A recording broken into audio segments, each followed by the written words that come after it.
அன்பான மோமின்களே, புனிதமான குர்ஆனில் பல வரலாறுகள் கூறப்பட்டிருக்கின்றன. அந்த வரலாறுகளில் நாம் எல்லாருமே கேட்டு நமக்கு தெரிந்த ஒரு வரலாறு தான் ப்ராஃபட் அய்யூப் அலைஹிஸ்ஸலாம் அவர்களுடைய வரலாறு. அய்யூப் நபிக்கு ஒரு நோய் வந்தது என்று சொல்லக்கூடிய வரலாறு நாம் கேட்டிருக்கோம், எல்லாருக்கும் தெரியும், அப்படித்தானே? ஆனால் அந்த நோய் அப்படியே திடீரென்று வந்தது கிடையாது. அதற்கு முன்னும் பின்னும் நாம் கேட்டறிய வேண்டிய பல விஷயங்கள் இருக்கின்றன. இன்ஷா அல்லாஹ் இன்றைக்குள்ள இந்த வீடியோவில் அந்த விஷயங்களை சுருக்கமாக முறையில் நான் பகிர்ந்து கொள்கிறேன். அந்த ஒரு வரலாற்றிலிருந்து நாம் 2 பாடங்களை கற்றுக்கொள்ள வேண்டும். 1 சந்தோஷத்தின் நேரத்தில் உள்ள பாடம், 2 கஷ்டத்தின் நேரத்தில் உள்ள பாடம். 2 துவாக்களாகும், 2 திக்ருகளாகும்.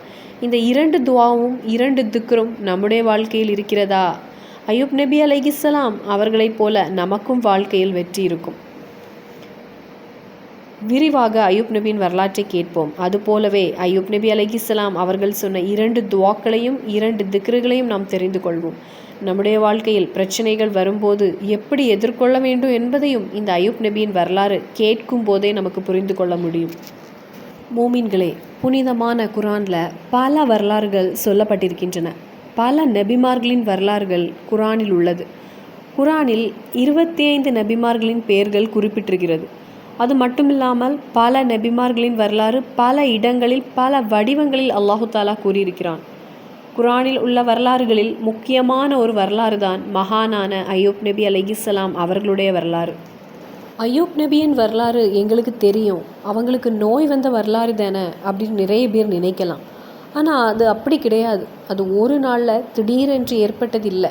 அய்யூப் நபி அலைஹிஸ்ஸலாம் அவர்களின் முழுமையான வரலாறை தெரிந்து கொள்ளுங்கள். அதாவது அய்யூப் நபி அலைஹிஸ்ஸலாம் அவர்களுக்கு அல்லாஹு தாலா மிகுந்த செல்வத்தை கொடுத்து அருளப்பட்ட ஒரு நபி ஆகும்.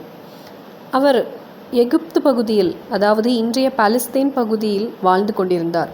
அல்லாஹு தாலா அவர்களுக்கு என்ன கொடுத்தான் என்றால் மிகுந்த செல்வத்தை கொடுத்தான்.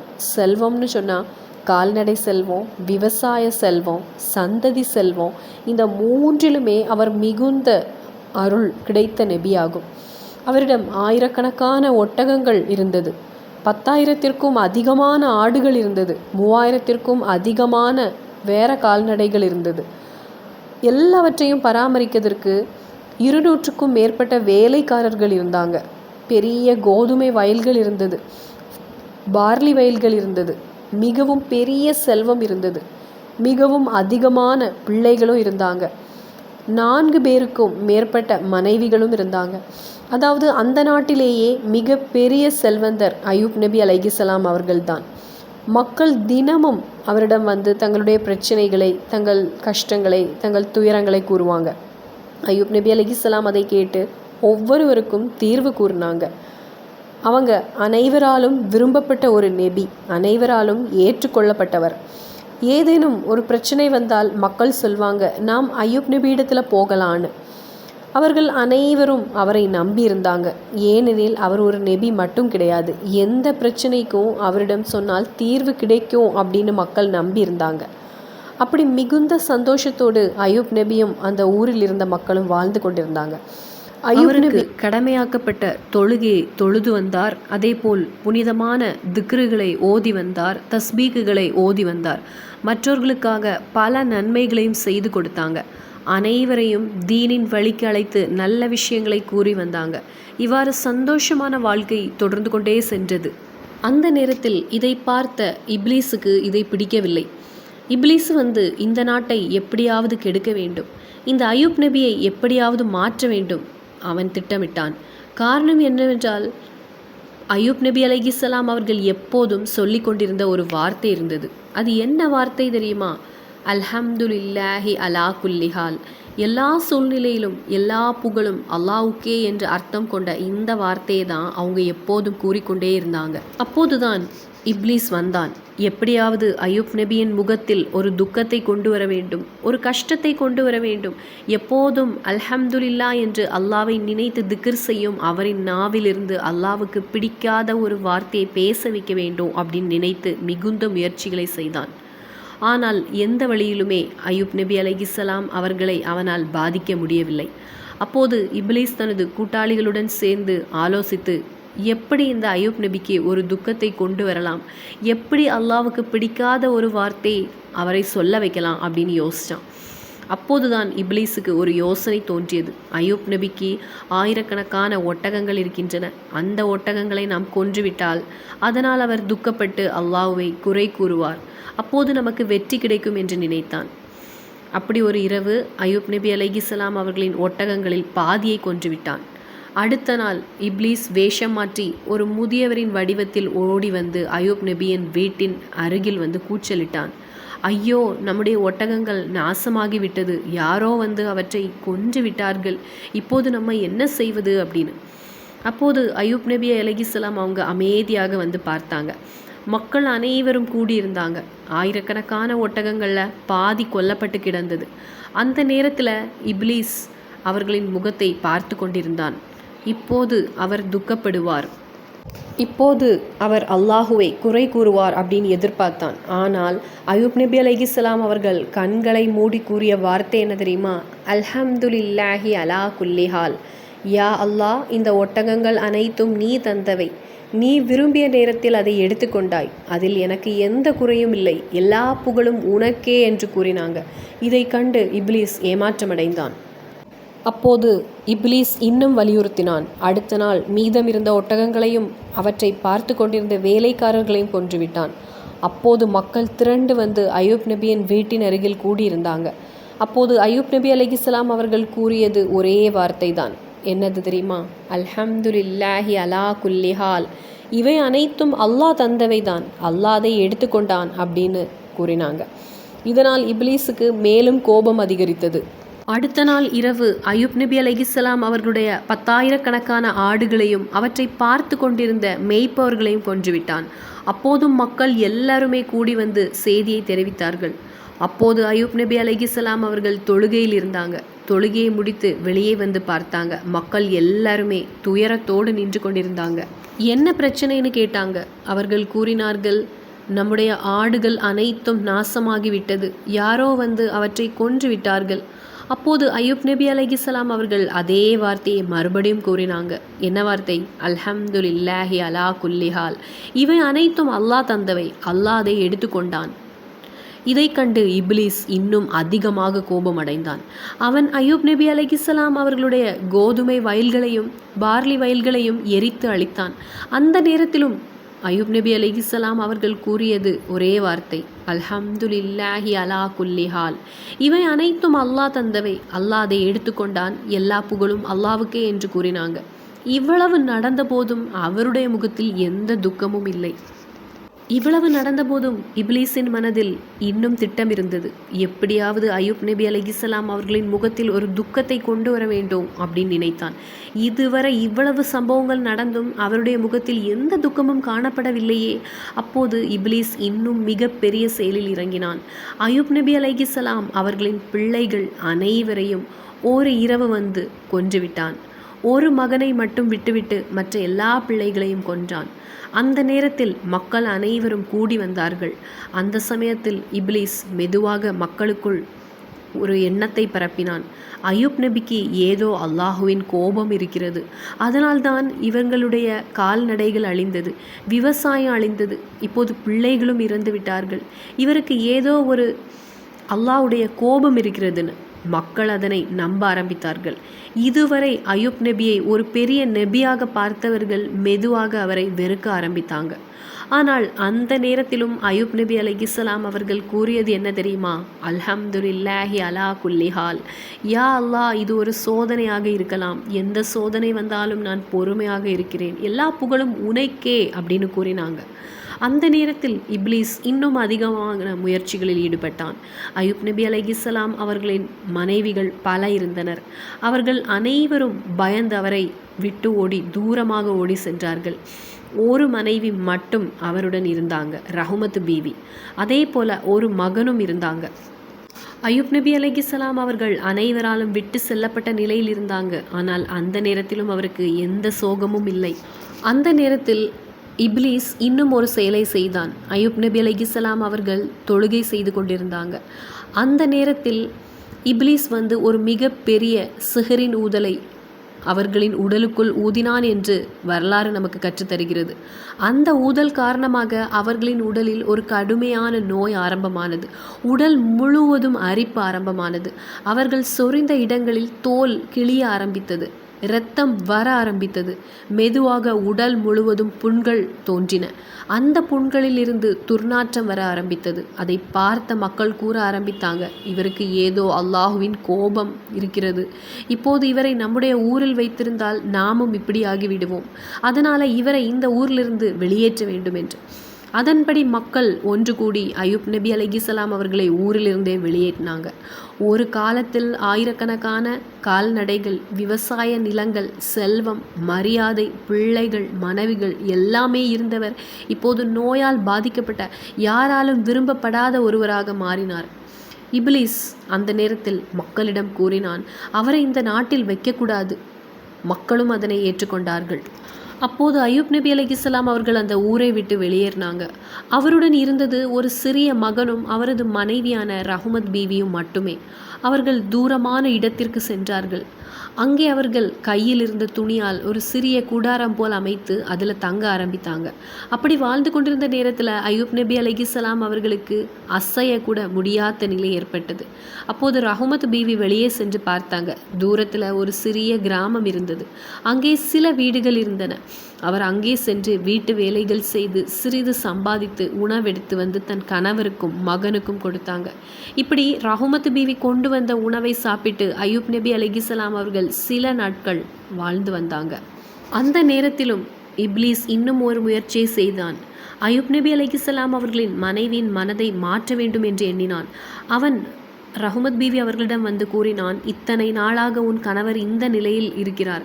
நீ எவ்வளவு கஷ்டப்படுகிறாய். இன்னும் எவ்வளவு நாள் தான் இப்படியே இருக்கும். நீ அவரை விட்டுவிட்டு போனால் நல்லது என்று அவர்களின் மனதை மாற்ற முயற்சி செய்தான். ஆனால் ரஹ்மத் பீவி அதனை ஏற்கவில்லை. அவர் பொறுமையாக இருந்தார். தனது கணவரை விட்டுவிட்டு போக மறுத்தார்.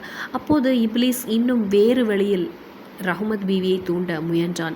நீ உன் கணவரிடம் சொல், நீ அல்லாவிடம் வேண்டிக் கொண்டு இந்த நோயை நீக்க சொல் என்று இப்லீஸ் கூறினான். அப்போது ரஹ்மத் பீவியும் வந்து அய்யூப் நபி அலைஹிஸ்ஸலாம் அவரிடம் கூறினார், நீங்கள் அல்லாவிடம் வேண்டிக் கொண்டு இந்த நோயை நீக்க சொல்லலாமே, குணப்படுத்த சொல்லலாமே என்று. அந்த நேரத்தில் அய்யூப் நபி அலைஹிஸ்ஸலாம் அவர்கள் கூறினார்கள், நாம் எத்தனை வருடங்கள் ஆரோக்கியமாகவும் செல்வத்துடனும் சந்தோஷத்துடன் வாழ்ந்து கொண்டிருந்தோம் தெரியுமா உனக்கு? அல்லாஹ் தஆலா நமக்கு எத்தனை ஆண்டுகள் எந்த குறையும் இல்லாமல் நலமாக வாழ்க்கை அளித்தான் தெரியுமா? அந்த எல்லா ஆண்டுகளிலும் நாம் எந்த கஷ்டமும் இல்லாமல் தானே வாழ்ந்தோம். இப்போது அந்த அளவுக்கு கூட இந்த சோதனை காலம் வரவில்லை ரஹ்மத். அப்படி இருக்கும்போது அல்லாஹ் தந்த நன்மைகளை நாம் பல ஆண்டுகள் அனுபவித்திருக்கிறோமே. அந்த நன்மைகளை அனுபவித்த ஆண்டுகளுக்கு சமமான காலத்துக்காவது இந்த சோதனையில் நான் பொறுமையாக இருக்காமல் எப்படி அல்லாவிடம் வேண்டிக் கொண்டு இந்த கஷ்டத்தை நீக்கிவிடு என்று சொல்ல முடியும்? அல்லாஹ் நமக்கு நன்மை கொடுத்த காலத்தில் நாம் நன்றி கூறினோம். இப்போது சோதனை கொடுத்திருக்கும் போது நாம் பொறுமையாக இருக்க வேண்டும். அதுதான் ஒரு மோமினின் நிலை ரஹ்மத் என்று கூறினார்கள். ஒரு நாள் ரஹ்மத் பீவி வேலைக்கு சென்றார். திரும்பி வர அதிக நேரமாகிவிட்டது. அந்த நேரத்தில் அய்யூப் நபி அலைஹிஸ்ஸலாம் அவர்கள் மனைவி வரவில்லை என்று கவலைப்பட்டாங்க. சிறிது நேரம் கழித்து ரஹ்மத் பீவி வந்தார். அவர்களுடைய கையில் நல்ல ஒரு உணவு இருந்தது. அப்போது நபி அவர்கள் கேட்டார்கள், இது எங்கே இருந்து வந்தது? அப்போது ரஹ்மத் பீவி கூறினார், ஒரு வீட்டில் கல்யாணம் நடந்தது. அந்த வீட்டில் உள்ள பெண்ணுக்கு முடி குறைவாக இருந்தது. நான் என் தலைமுடியை வெட்டி அவர்களுக்கு கொடுத்தேன். அதற்கு பதிலாக அவர்கள் எனக்கு இந்த நல்ல உணவை கொடுத்தாங்க. அதனால்தான் தாமதமாகிவிட்டது என்று. அதை கேட்ட அய்யூப் நபி அலைஹிஸ்ஸலாம் அவங்க மிகவும் வருந்தினாங்க. என் மனைவி எனக்காக தனது முடியை வெட்டி கொடுத்தாளே என்று எண்ணி மிகவும் சோகப்பட்டாங்க. அந்த நேரத்தில் அவர்களின் நோய் மேலும் அதிகரித்தது. உடலில் கடுமையான வலி ஏற்பட்டது. அவர்களுடைய உடல் முழுவதும் நோய் பரவியிருந்தது. நாவை தவிர மற்ற இடங்கள் அனைத்தும் பாதிக்கப்பட்டிருந்தது. அப்போது அந்த நோய் நாவுக்கும் பரவ ஆரம்பித்தது. அந்த நேரத்தில் அய்யூப் நபி அலைஹிஸ்ஸலாம் அவர்கள் ஒரு துவா செய்தாங்க. அந்த துவா குர்ஆனில் இருக்கிறது. அதாவது, யா அல்லாஹ், எனக்கு ஒரு துன்பம் வந்துவிட்டது. நீயே கருணை உள்ளவர்களில் மிகுந்த கருணை உள்ளவன். இந்த துவா மிகவும் ஆழமான அர்த்தம் கொண்டது. அவர் தன்னுடைய கஷ்டத்தை அல்லாவிடம் கூறினார். ஆனால் அதே நேரத்தில் அல்லாவின் கருணையை நினைவுபடுத்தினார். அவர் என் துன்பத்தை நீக்கிவிடுன்னு நேரடியாக சொல்லாமல், நீயே மிகுந்த கருணையுள்ளவன் அப்படின்னு கூறி முழுமையாக அல்லாவின் கருணையில் நம்பிக்கை வைத்தார். இந்த துவாவில் பொறுமையும் தாழ்மையும் அல்லாவின் மேல் முழு நம்பிக்கையும் உள்ளது. அதன் பிறகு அல்லாஹு தாலா அவர்களின் துவாவை ஏற்றுக்கொண்டான். ஜிப்ரீல் அலைஹிஸ்ஸலாம் அவர்கள் வந்து அய்யூப் நபியை நீங்கள் எழுந்து நில்லுங்கள் என்று கூறினார். அப்போது அய்யூப் நபி அலைஹிஸ்ஸலாம் அவர்கள் மெதுவாக எழுந்தாங்க. பின்னர் ஜிப்ரீல் அலைஹிஸ்ஸலாம் அவர்கள் உங்கள் காலால் பூமியை வலுவாக மிதியுங்கள் என்று கூறினார். அப்போது அவர் காலால் பூமியை மிதித்தபோது அங்கிருந்து ஒரு நீரூற்று வெளிப்பட்டது. பின்னர் அவரிடம் அந்த நீரில் நீங்கள் குளியுங்கள் நபியே, அதிலிருந்து நீங்கள் குடியுங்கள் என்று கூறப்பட்டது. அய்யூப் நபி அலைஹிஸ்ஸலாம் அவர்கள் அந்த நீரில் குளித்தார்கள், அதிலிருந்து குடித்தார்கள். உடனே அவர்களின் உடலில் இருந்த அனைத்து நோய்களும் வலிகளும் காயங்களும் முழுமையாக நீங்கி போனது. அவர்கள் முழுமையாக ஆரோக்கியமாக மிகவும் அழகான தோற்றத்துடன் மாறினார்கள். அதன் பிறகு அய்யூப் நபி அலைஹிஸ்ஸலாம் அவர்கள் தங்களுடைய குடிலுக்குள் வந்து அமர்ந்தாங்க. சிறிது நேரத்திற்கு பிறகு மனைவியான ரஹ்மத் பீவி அங்கு திரும்பி வந்தாங்க. அவர் கூடாரத்தை திறந்து உள்ளே பார்த்தபோது அங்கே ஒருவர் அமர்ந்து கொண்டிருப்பதை கண்டார். உடனே அவர் அதிர்ச்சியடைந்து, என் கணவர் எங்கே, இங்கே இருந்தவர் எங்கே போய்விட்டார்னு கேட்டாங்க. அப்போது அய்யூப் நபி அலைஹிஸ்ஸலாம் அவர்கள் கூறினார்கள், ரஹ்மத்தே, நான் தான் அய்யூப், அல்லாஹ் என் நோயை நீக்கிவிட்டான், நான் முழுமையாக குணமடைந்து விட்டேன் என்று. இதை கேட்டவுடன் ரஹ்மத் பீவி மிகுந்த மகிழ்ச்சி அடைந்து கணவரை அணைத்து கட்டி அணைத்தாங்க. பின்னர் அல்லாஹு தாலா அய்யூப் நபி அலைஹிஸ்ஸலாம் அவர்களுக்கு மீண்டும் மிகுந்த செல்வத்தையும் பிள்ளைகளையும் அருட்கொடைகளையும் அளித்தான்.